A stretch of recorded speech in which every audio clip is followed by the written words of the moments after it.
The radiation rate is 9. THX, you're entering a critical phase. Alright, contact, message. Respiratory count 347 or +7. Adrenal off, .74. We are. Can the American people change Washington, D.C.? In Washington today, you cannot fix Washington. Washington was created in deception starting in 1868. The 41st Congress changed Washington to a corporate-style government and gave it an area of jurisdiction of 100 square miles, which is known as Washington, D.C., or the District of Columbia today. In 1974, some of the land was taken back from Washington, and today Washington is 68 square miles. Anyone who claims to be a citizen of the United States, under legal definition of the United States, is pledging their allegiance to Washington, D.C. or the District of Columbia. They are not Americans. You can be a U.S. citizen or you can be an American, but you can't be both. It's impossible.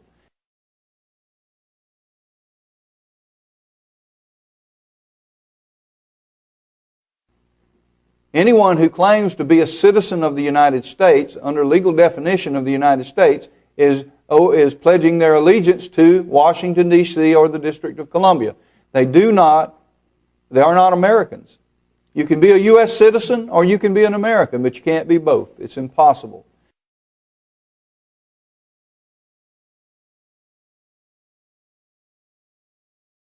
The total jurisdictional authority and territory of the corporation in Washington is the District of Columbia, period. It has never been legislated any differently than that.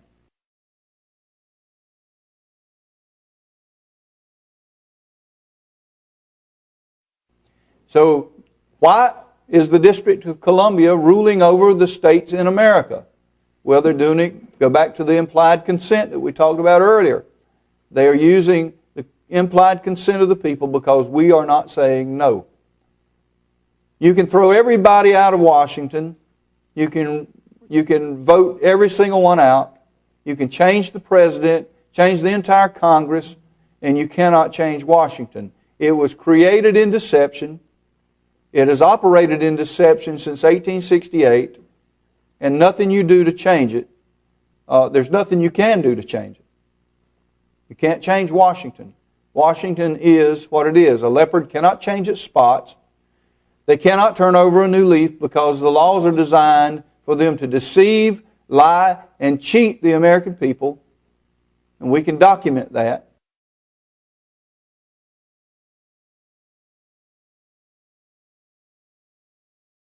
All right.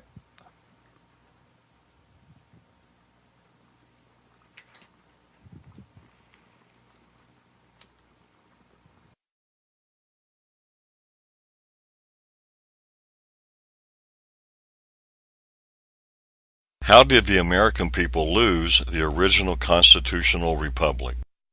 Well, first of all, everybody thought we still had the same system of government that we always had because they did the change so slowly and gradually, and they never told the public. They never told us what was going on. The government was changed without the consent of the people, and it's very clear in the Declaration of Independence that they govern by the consent. Well, under our system of law, for them to alter or abolish or change anything in the Constitution, they have to go to the people. Congress can't do that. And in 1868, when this change really started, it went from 1868 through 1882 where the primary changes were done. Congress never once asked the people what they wanted, and they had no authority to move forward. We get our authority from the Declaration, the Holy Bible, and the Constitution to move forward, and that's what we have embraced. Now, about 30 years ago, a group of people, you call them patriots or sovereigns, whatever the term was at the time, began to study the law. Because we'd been dumbed down. We didn't know what was going on. We had no idea what had been done to the American people. But we began to study and read the law. And all of a sudden, things started showing up. It's all in there. It's all recorded, but it's hidden. But when we started doing thousands, and many people across the country started doing studies, all of a sudden, God gave the people an interest in the law. And it was part of a divine movement across this nation to wake up the people of America. All of this was orchestrated by God, folks. It was not orchestrated by us. God woke the people up, and they began to study, and they began to learn that the keys to their freedom was in the law already, and we just uncovered those keys, and we brought them out, and we began to use them. And we discovered that they never got our consent to do away with our republic. So everything that has been done since 1872 at the very latest, probably earlier than that, has been done without the consent of the people and therefore is unlawful. But that doesn't make it illegal. It is legal because we have given our implied consent. And implied consent works like this.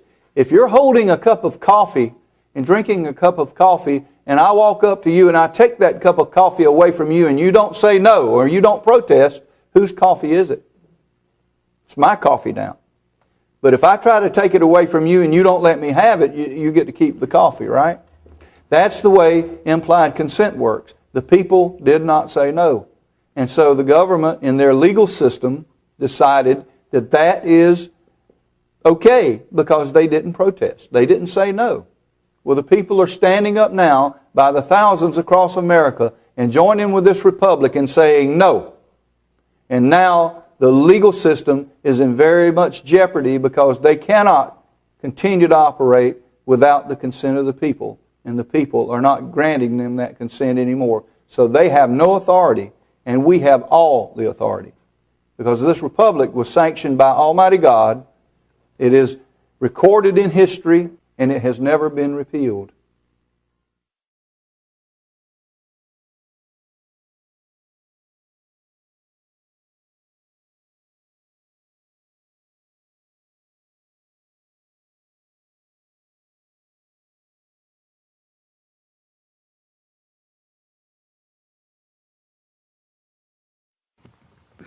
Well, yeah, I don't have any glass, so I might as well hang up and say peace. I just want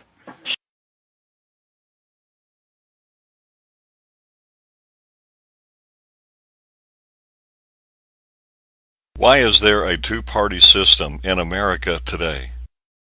Well, basically, the two-party system that we have today in Washington was created by the bankers. The bankers created the Democratic and Republican system of government to appear that the people really had a voice when they didn't.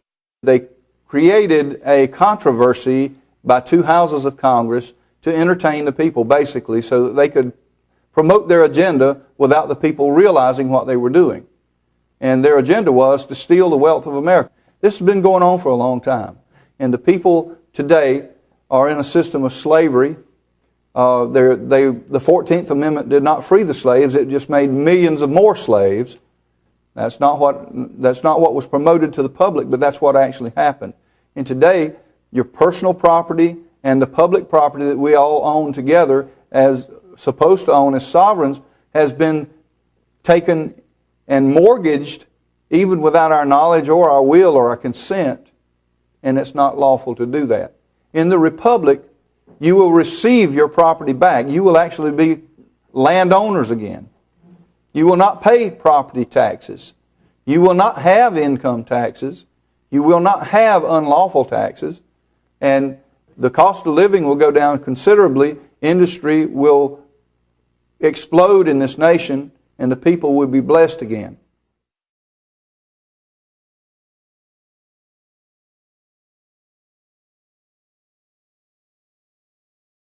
The radiation rate is 5 point. 1138, retract.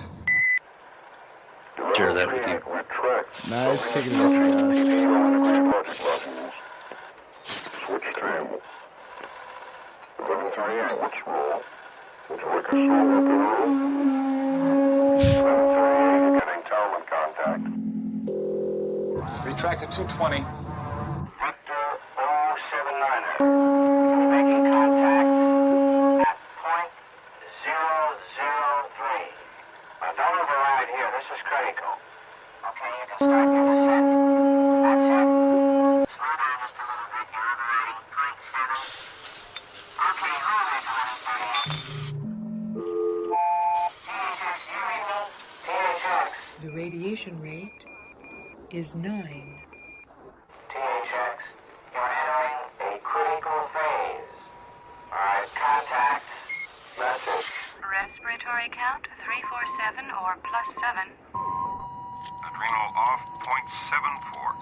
We are receiving an extreme respiratory count from a Magnum manipulator in operating cell 94107. Erratic visual behavior.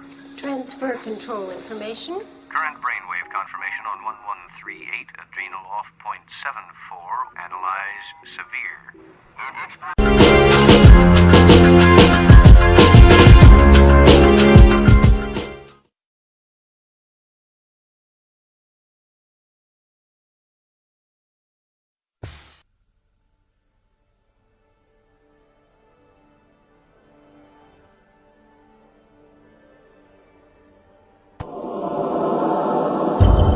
The truth becomes clearer when we simply look at our current banking system.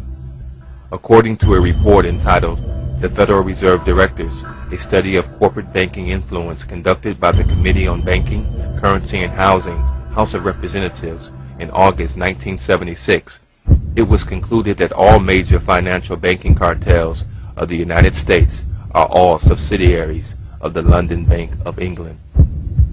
In other words, the Neiman Rothschild Bank owns every major bank in the United States. This list includes Lehman Brothers and Morgan Stanley, recently dissolved from the created economic crisis, National City Bank, Chase Manhattan, and many others. Every time a taxpayer pays a tax, they are transferring their labor to the Queen of England and her heirs. Who are her heirs, you may be asking? All of your presidents and high office officials who are related to the aristocracy by blood. These officials are more commonly known as esquires.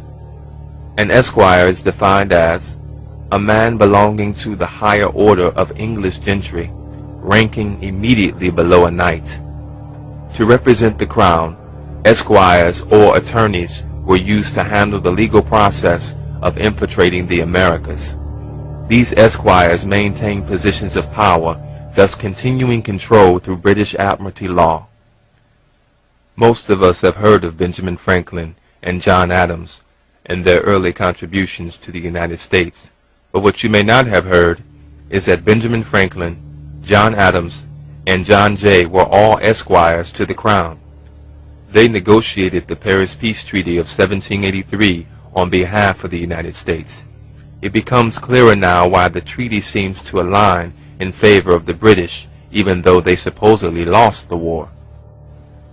The Paris Peace Treaty did not give America title to land. The king's possessions in America were protected and governed by corporate charters. Benjamin Franklin visited England and France many times during the Revolutionary War. Again, the British just moved from overt control of the 13 colonies to covert control.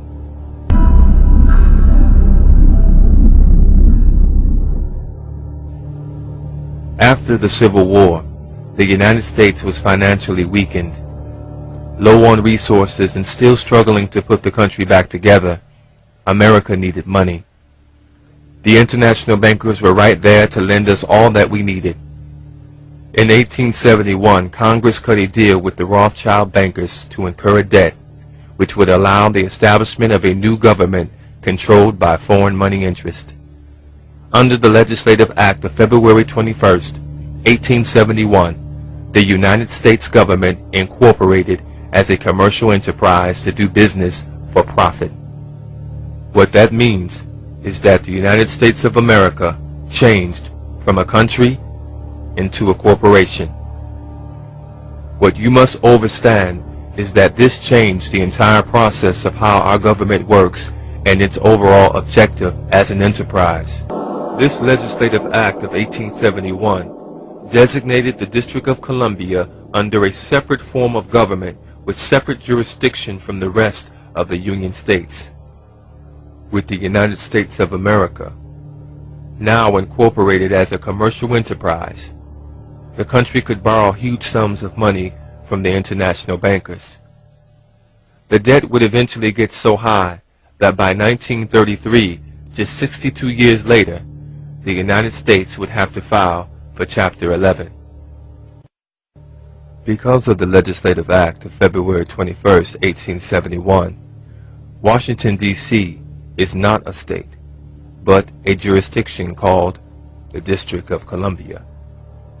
The evidence for this fact can be found in the 41st Congress, Session 3, Chapter 62, 1871, when they state, "An act to provide a government for the District of Columbia, be it enacted by the Senate and House of Representatives of the United States and Congress assembled, that part of the territory of the United States included within the limits of the District of Columbia be, and the same is hereby created into a government by the name of the District of Columbia, by which name is hereby constituted a body corporate for municipal purposes, and may be contract and be contracted with, sue and be sued." In short, the 50 states are separate from the jurisdictional lands of the District of Columbia. This district is a corporation called the United States of America. Contrary to what you were taught in school, the United States is not a country.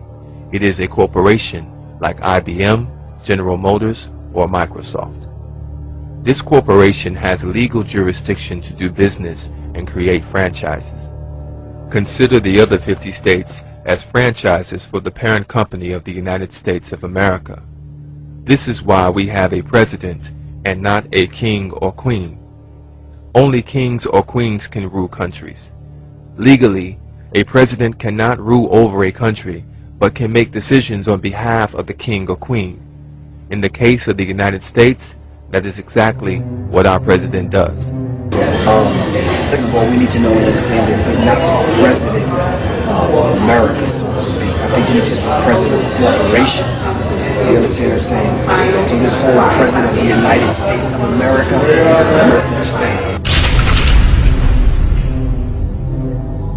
He's the president of a corporation, and in any corporation, AT&T, IBM, McDonald's, whatever. Countries don't have presidents.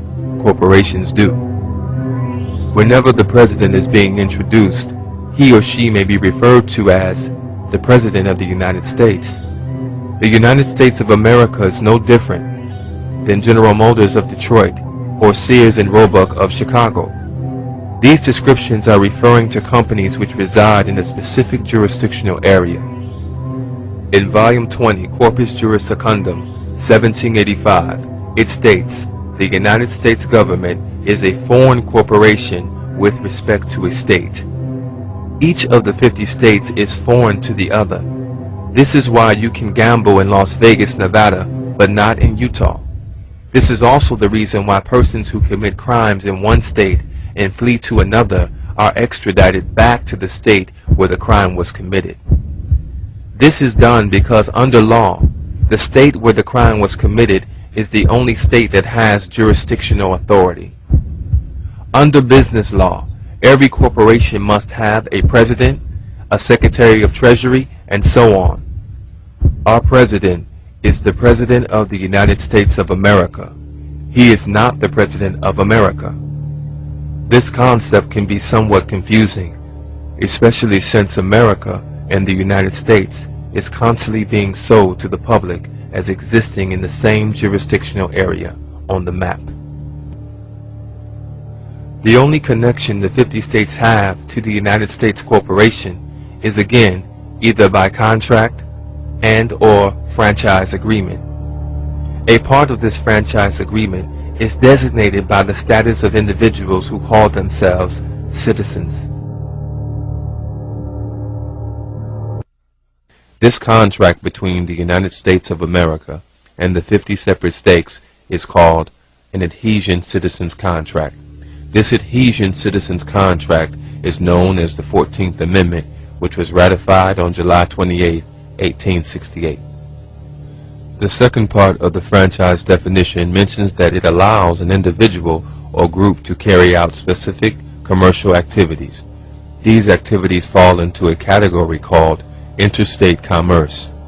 Article 1, Section 8, Clause 3 of the United States Constitution is known as the Commerce Clause. It states that Congress has the power to regulate commerce with foreign nations among the states and with the Indian tribes of the time. This power fell under a regulatory body called the Interstate Commerce Commission, or ICC, in 1887. Each time you sign your name or pledge an oath, you are changing your status. You may be asking, what about American citizenship? In law, when you see the words American citizen, this denotes that you are a United States citizen contracted into with the birth certificate, social security number, or through your state franchise agreement, which is the adhesion contract of the 14th Amendment. It is critical that you understand that you are not and cannot be an American. An American is a free person who has not made a contractual agreement with the United States Corporation. Remember, you are not an American. You are legally a citizen living in a foreign state. This authorization granted by the corporation called the United States of America can be tied into three main areas of contract, three of which we have mentioned.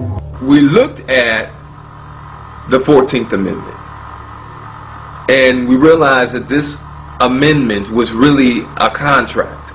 It was an adhesion contract between the United States government and the citizenry of this country. What that meant for African Americans was this. It meant that the old days of slave ownership, where a white male owns a slave on a plantation, was done away with. And what the owners who owned those slaves did was transfer their property, which were the slaves, from the slave owner to the United States government under the 14th Amendment. And if you recall, when you study history, you'll know that many of the southern states and those slave owners were compensated for transferring their property over to the United States government. So what that means for black folks is this, is that you are not free, you are what is called emancipated. And an emancipation is not freedom. Emancipation is the transfer of property from one owner to another owner. This process has nothing to do with sovereignty. A citizen of the United States Corporation or American cannot be sovereign because they do not own the land or have clear title to land. Further, these persons have not established a military to take the land or to create their own land within the continental United States.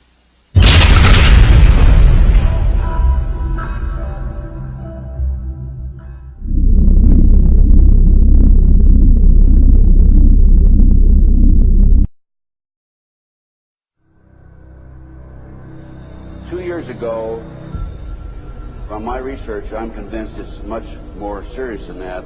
It's more than a loose-knit network. It is a conspiracy.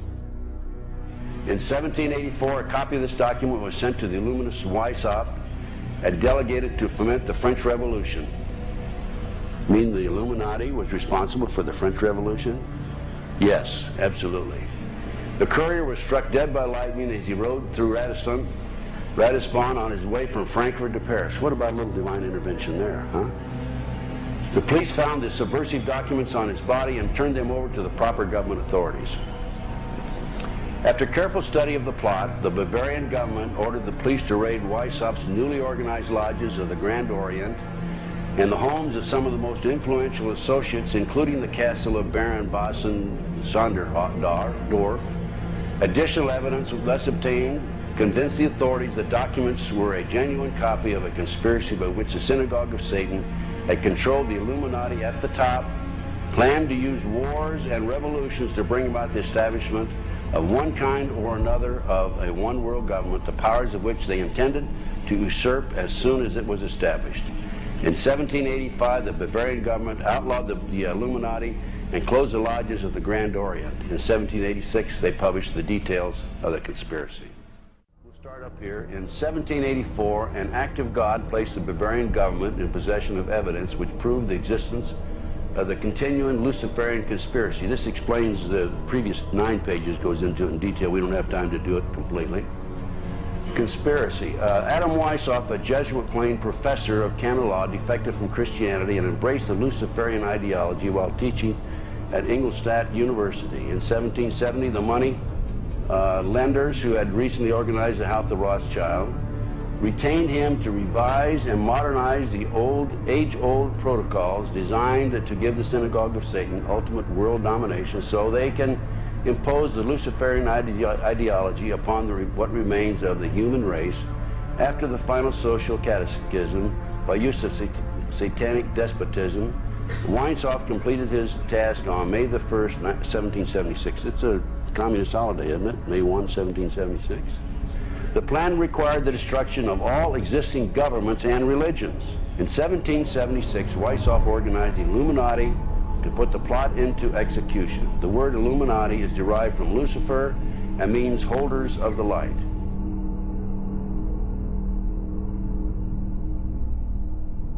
Weishaupt's revised plan required his Illuminati to do the following things to help them accomplish their purpose. 1.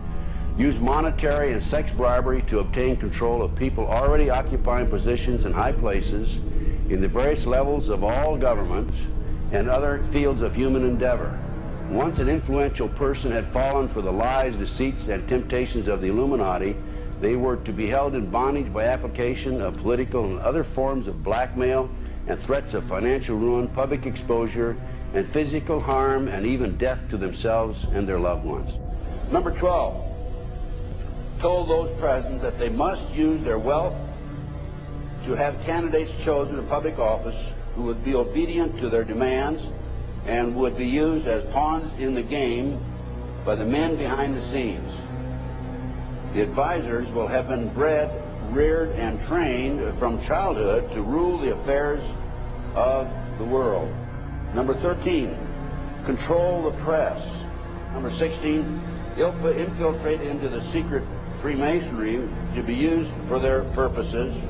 That's been documented many times. Number 17, expound the value of systematic deception, use high-sounding slogans and phrases, and advocate lavish promises to the masses, even though they cannot be kept. I will not forget the wound to our country and those who inflicted it. I will not yield. I will not rest.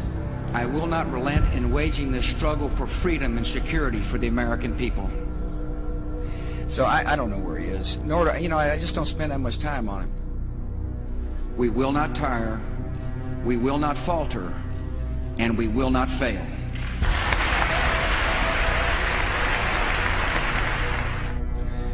Terror is bigger than one person. And I remember he was telling me how you're going to see soldiers looking in caves for people in Afghanistan and Pakistan and all these places, and there's going to be this war on terror, of which there's no real enemy. Who knows if he's hiding in some cave or not? We hadn't heard from him in a long time.